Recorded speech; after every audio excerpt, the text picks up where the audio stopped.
It was around 2:30 in the morning when I woke up, groggy and heavy-eyed, needing the bathroom. The room was pitch black except for the faint glow of the digital clock on the nightstand. As I swung my legs out of bed, I realized something was off. The other side of the bed, the side where my wife, Jenna, should have been, was empty.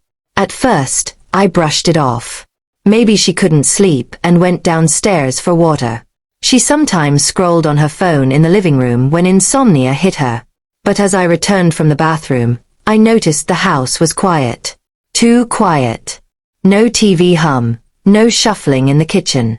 Curiosity pricked at me. I walked downstairs, half expecting to find her curled up on the couch. But the couch was empty. The kitchen was dark. That's when I saw it, the faint glow of her phone charger on the counter. Her phone wasn't there. My stomach tightened. I checked the garage. Her car was gone.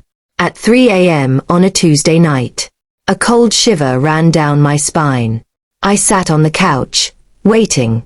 Every minute that ticked by felt heavier. Questions ran circles in my head. Where did she go? Why didn't she tell me?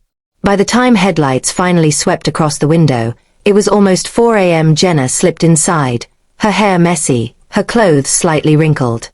She froze when she saw me sitting there in the dark.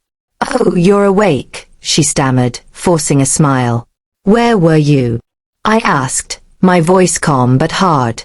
She hesitated, then laughed nervously. "I just couldn't sleep. Went for a drive to clear my head. At 3 in the morning? Without your phone? Without telling me?" Her smile faltered. "You're overreacting." But something in her eyes, guilt, fear, betrayed her. I didn't push it then. Instead, I stood up, walked past her, and went back to bed.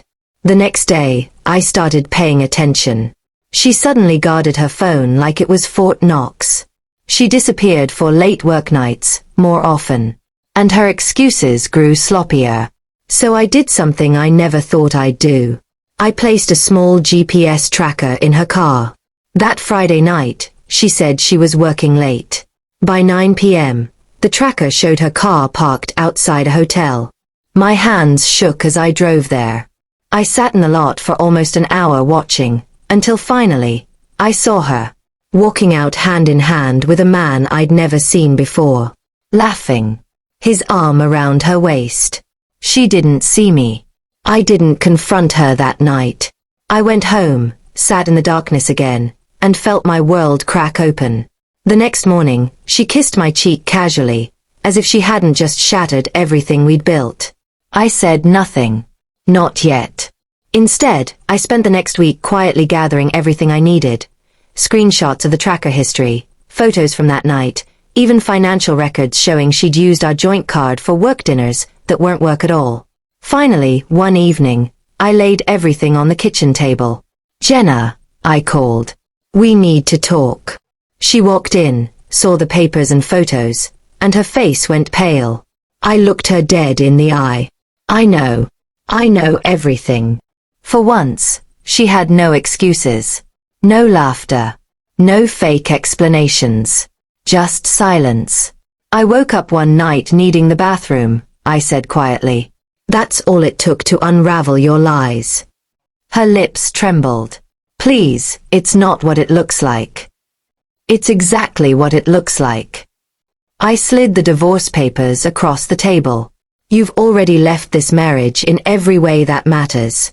Now I'm making it official." For the first time in months, I felt something other than suspicion or anger. I felt free. That night, she wasn't the only one who walked away.